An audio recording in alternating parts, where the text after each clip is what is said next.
Let's get ready to rumble!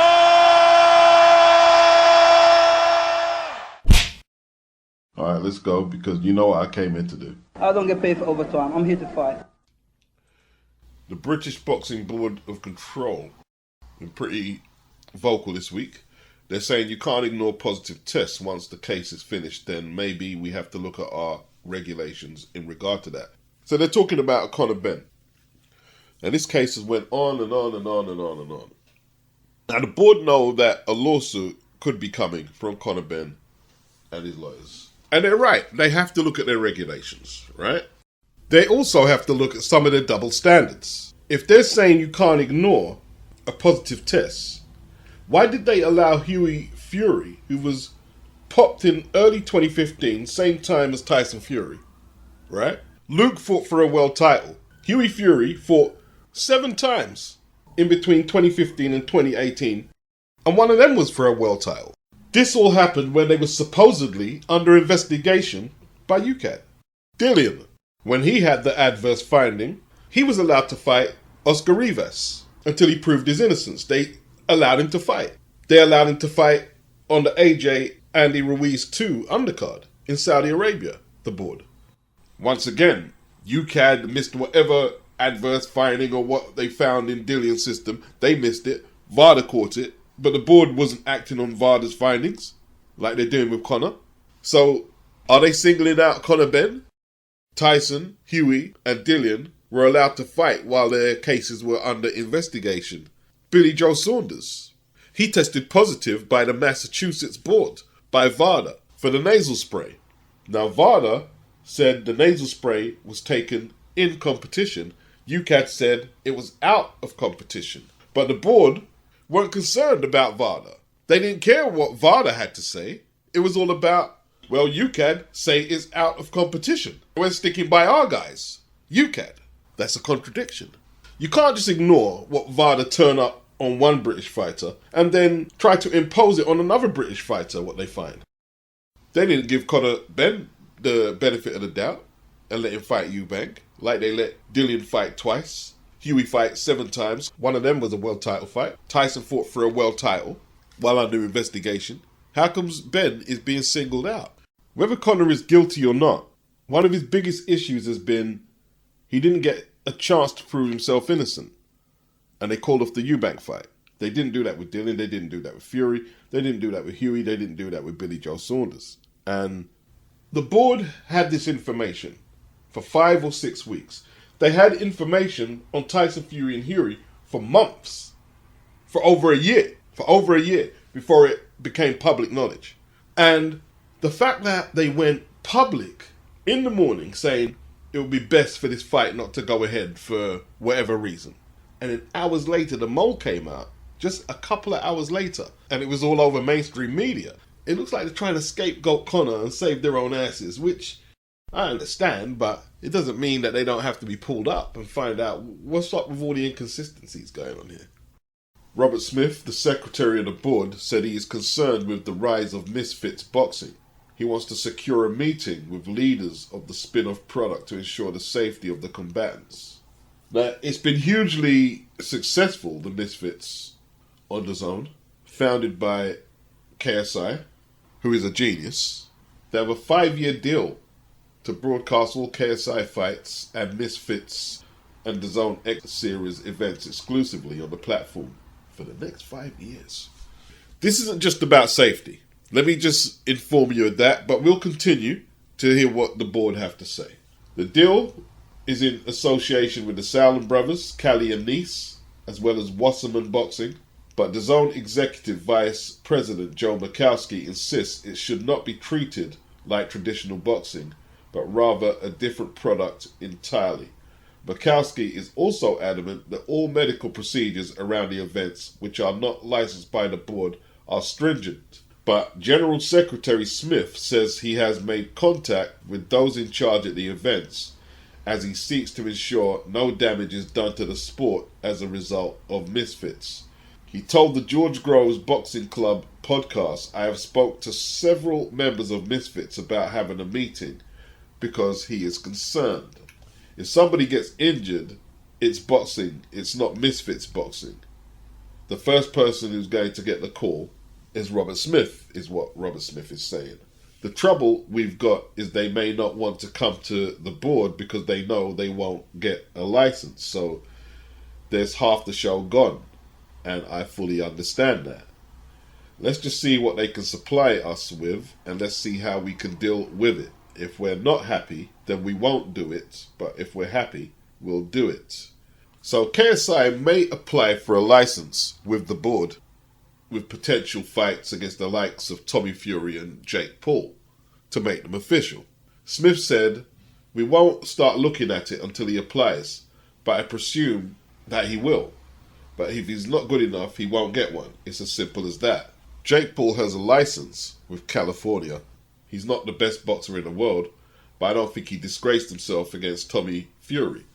This is Robert Smith. More than likely, there are people in this country with less ability or the same ability as Paul who are licensed, so therefore you have to consider that. He is licensed by an authentic governing body, but so far, KSI and I have never had any contact whatsoever. Boxing Scene approached both DAZN and the Salon promotions, but neither was available for comment. Now, KSI and the Misfits are regulated and sanctioned by the Professional Boxing Association, which is not the British Boxing Board of Control, right? The PBA, who I believe are based just round the corner from me, you know. Just round the corner from where I live, literally. They license and regulate professional boxing, it says here, semi-professional boxing, more importantly, and white-collar boxing, more importantly. Prime emphasis being placed on boxer safety and fairness of competition. They say their role is to take on the responsibility and liability of boxer safety so that boxing promoters can run fully licensed and regulated boxing events. Now let's get this straight. Semi-professional boxing and white-collar boxing events are commonplace in the UK. Why hasn't the board been more vocal against the dangers of all the semi-professional events, white-collar events in boxing? And there are a lot. Why have they just come out now with this high-profile situation with KSI, Cali, DAZN? It's control and power. And if you don't understand that, you're way behind the 8 ball, if you don't understand that. Now, let's apply some logic to this. If KSI applied for a professional license today, he'd get it straight away from the British Boxing Board of Control. I'm telling you that right now. Unless he had some abnormality with the brain scan, etc., he'd get the license. What's this opinion based on? Because that's all it is an opinion. It's an opinion based on the board could give the Misfits a lot of credibility. They've been around since 1929, the board, right? Formerly the National Sporting Club in Covent Garden, the first organisation to give out championship belts that are passed on. Not personal belts that boxers had, but championship belts, the Lonsdale belt. First championship belt that went from champion to challenger to challenger to champion, etc. They could give them a lot of credibility. And what would the board get in return? Money. And it's not just money. It's not just money. It also enables the board to clamp down on the Professional Boxing Association and take whatever leverage and power they're getting from sanctioning these misfit events. Because, look, anyone can get injured in a ring and something could go wrong. But the truth is, DAZN are not newcomers to putting on boxing cards, and neither are the Salons. They're going to make sure there's ambulance provision, anaesthetists, paramedics, doctor, you know, that the arena has good fire exits, etc. I'm sure they're doing stringent medical tests on the boxers. But you let the board tell it, oh, well, only we can do that. And it's not true. It's not true. There's some people who, they may be newcomers to the channel. They think, oh, you're just saying all this to protect Conor Benn. Really? I've got videos going back perhaps 10 years of me talking about the Boxing Board of Control and Bruce Baker, the chairman of the Promoters Association, him taking him to court, how they tried to stop the Luxembourg board from overseeing cards in the UK and it got thrown out of court. And, you know, Bruce Baker He was very disenfranchised with the board. He had a lot of promoters on board, and they were going to take a lawsuit out on the British Boxing Board of Control because it's too much to go into now. But basically, I'm going to do it off the top of the head. I'm not going to pull all the receipts. Just don't have the time. The board used to be an organisation that was voted in by all the area commissions. So you've got Southern area, Central area, Northern, Western, Scotland, Ireland, Wales. Right? There used to be a voting system where promoters and managers and people are standing in the game, the area commissions, people would be voted in. They'd vote in the secretary of the board and any other positions that are standing in the board, they'd be voted in. The area commissions, they were all voted in.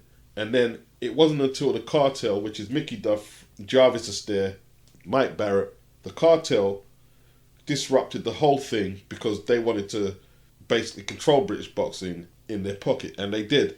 And basically they pulled some strings, and then they made it that the board was self-appointed rather than voted in. And when they did that, it was no longer a democracy. And it was Bruce Baker breaking it down, saying that if the board had started out with a system where they were all self-appointed, well, none of the promoters would have agreed to it, and they'd never have become as big as they've become. Why would they agree to that?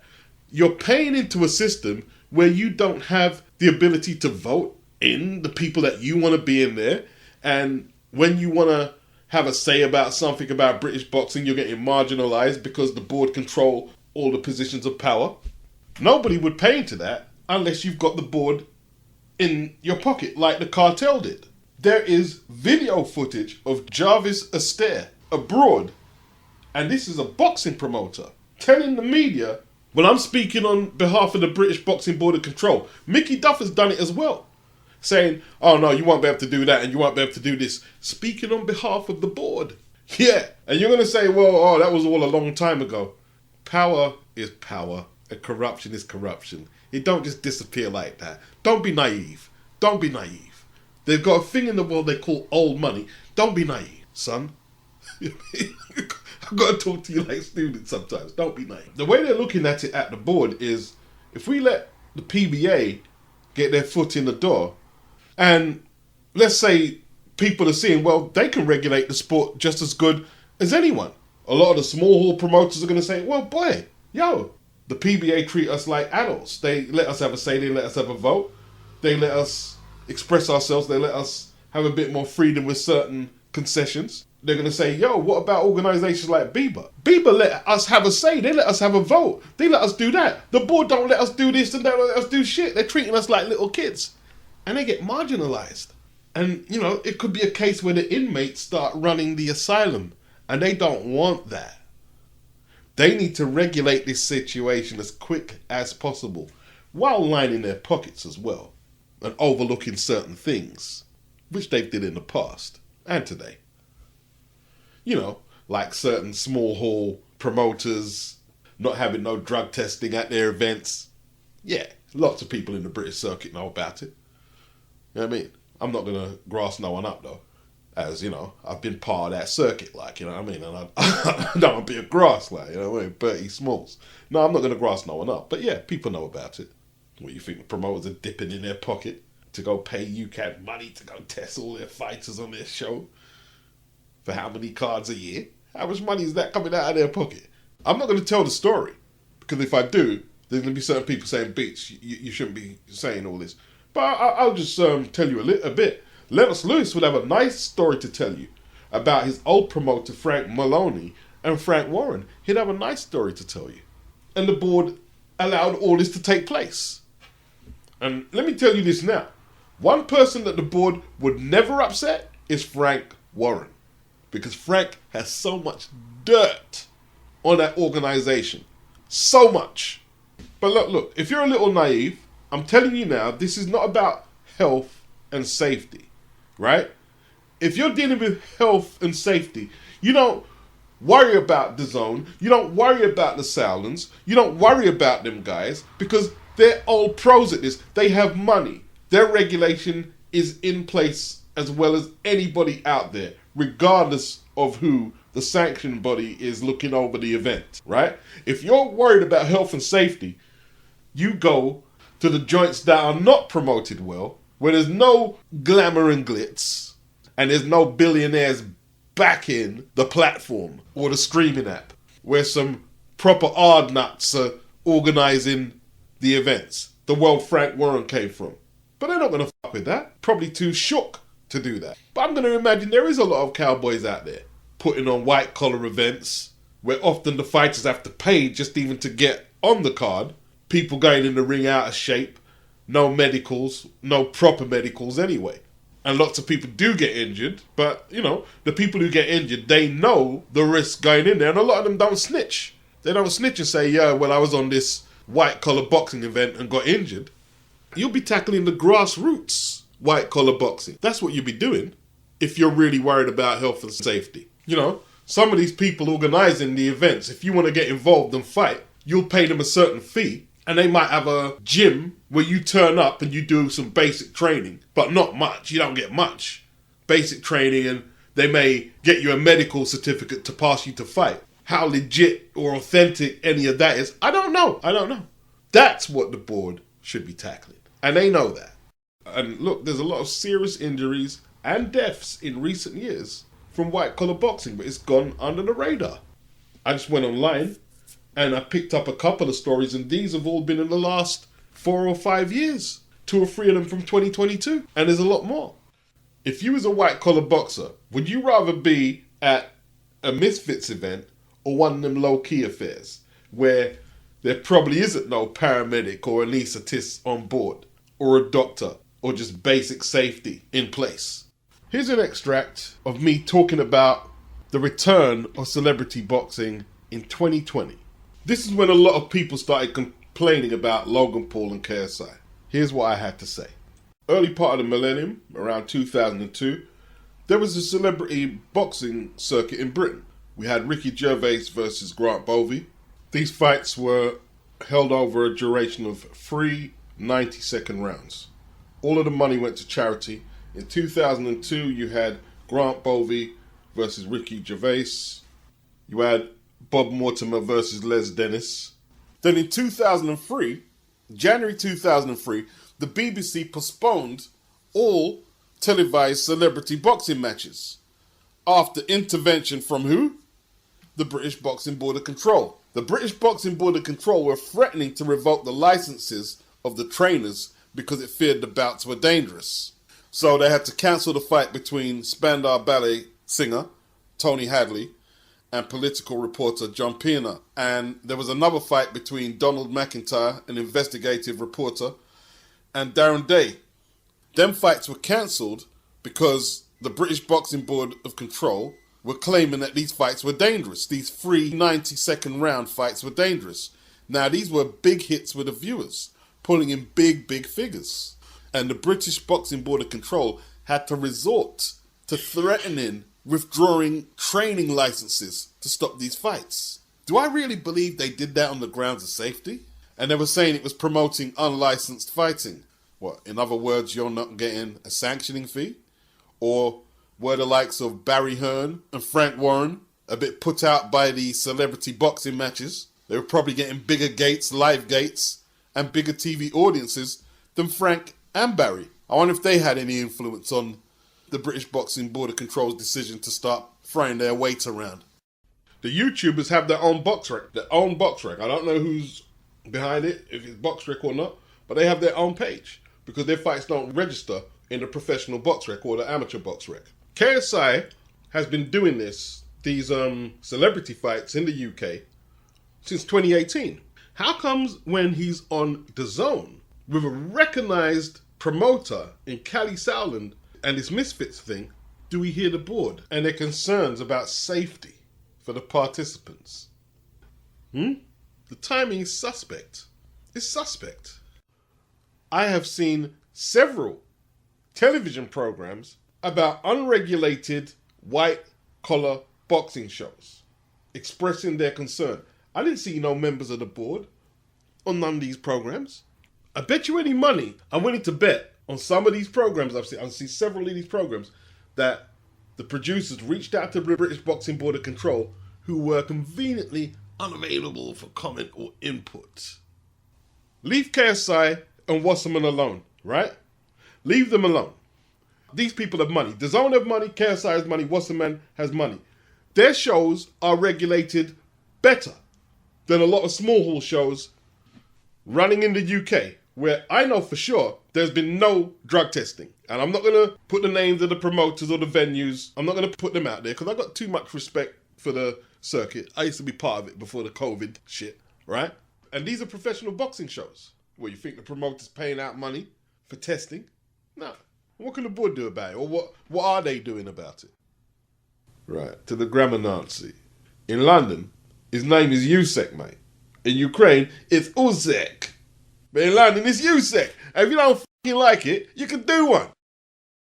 On a more serious note, yeah, KRASSYUK has compared what it's like arranging a fight with Tyson Fury compared to Anthony Joshua. He said it's been a nightmare. He said with Eddie, we did some sort of job. We had 3 fights as co-promoters, then the 2 fights with AJ. So we had 5 fights together. According to my experience, I need to give credit to Matchroom and Eddie because I enjoy watching how they work. I like it. The negotiations never last long. It's transparent. It's open. If we accept it, we accept it. If we don't want to do it, we don't do it. There's no wasting each other's time. With AJ, it wasn't really complicated. No stress. So he's talking about Fury demanding a 70-30 split, which Usyk agreed to. Well, he didn't really have much of an option in all truth, did he? Because the WBA were going to call on the Daniel Dubois mandatory if they didn't get this undisputed fight in motion. And even with that said, is it all signed up yet from both parties? And then we got the rematch clause situation where Fury doesn't want no rematch clause when, according to KRASSYUK, it was Team Fury who insisted on it in the first place. There's also been rumours about moving the date from the 29th of April to June, and I think Team Usyk have responded to that. If you move the date, we're going to insist on 50-50 again. So after Fury went public about scrapping the rematch clause, KRASSYUK seemed to believe that the fight is not going to happen. He doesn't believe it's going to happen. He thinks that once Usyk agrees to no rematch clause, Fury will find something else and try and get out of the fight. Is that what Fury is trying to do? Or is he just trying to make an arsehole of himself? Is he trying to get in Usyk's head? Is he trying to hype himself up? Like the ridiculous video. Joseph Parker is just so dislikable. You know, like no disrespect. When Joe Joyce mowed him over, let's just say I wasn't unhappy. He puts more energy in helping Tyson Fury prep for his fights than he does his own.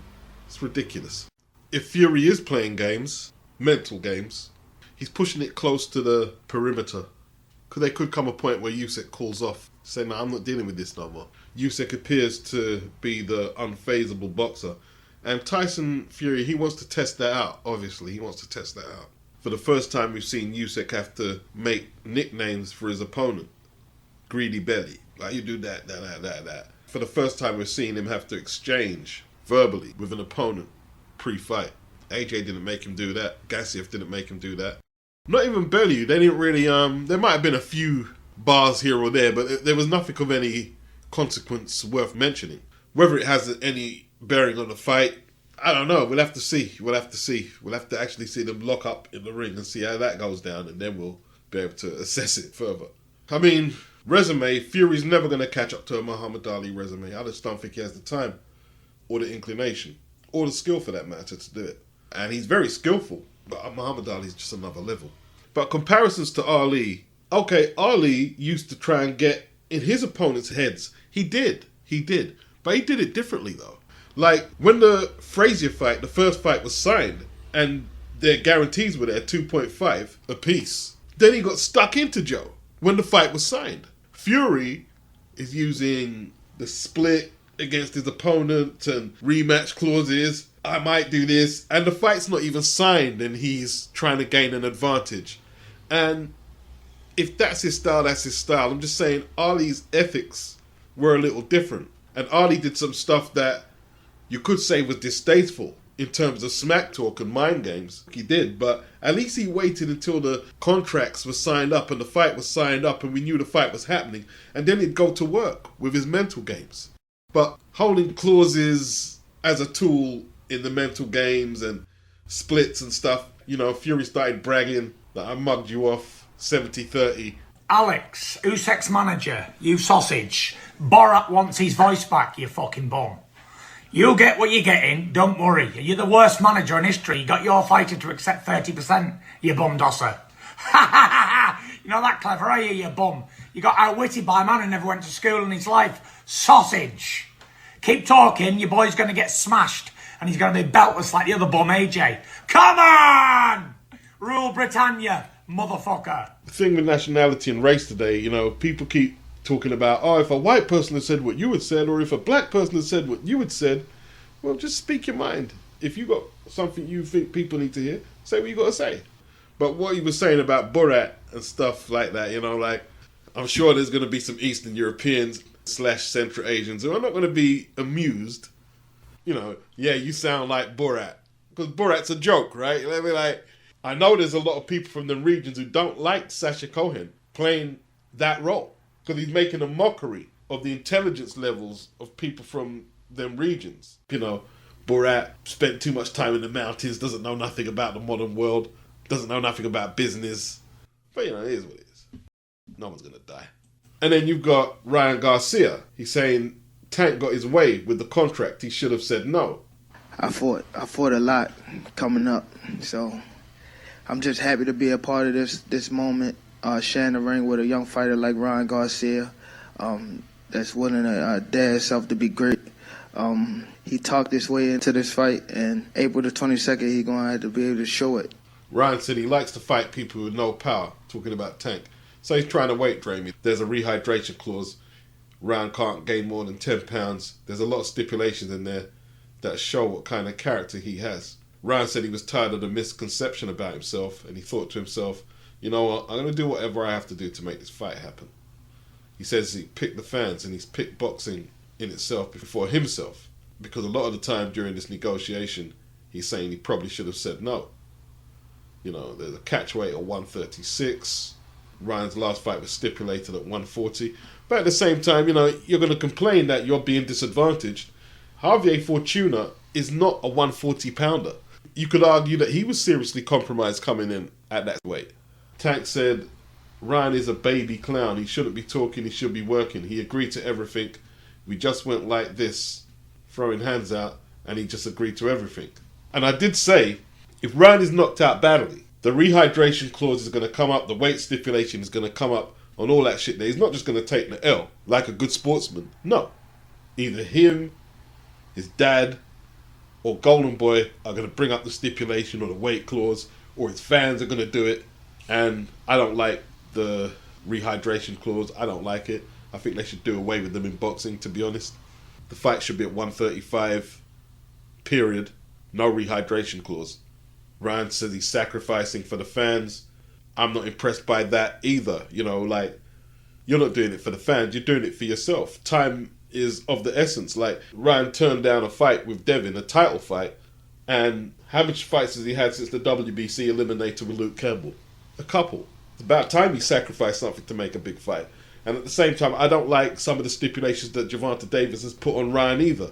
But at the same time, you know, when you look at Fury with the 70-30, the rematch clause, and Tank with the rehydration clause, if he loses, he wants the A-side split if there's a rematch. You look at all this, and it's no wonder that it's so hard to get the fights we want to see. Like, the fighters make it really tough for the fights to be made. The promoters, they don't help. The networks, they don't help. You know, they're very unpredictable, volatile, if you like, characters, the likes of Fury, Ryan, Gervonta Davis. You know, anything can happen and the fight's going to be off. Like, you got to treat these fighters with kid gloves these days. It's crazy.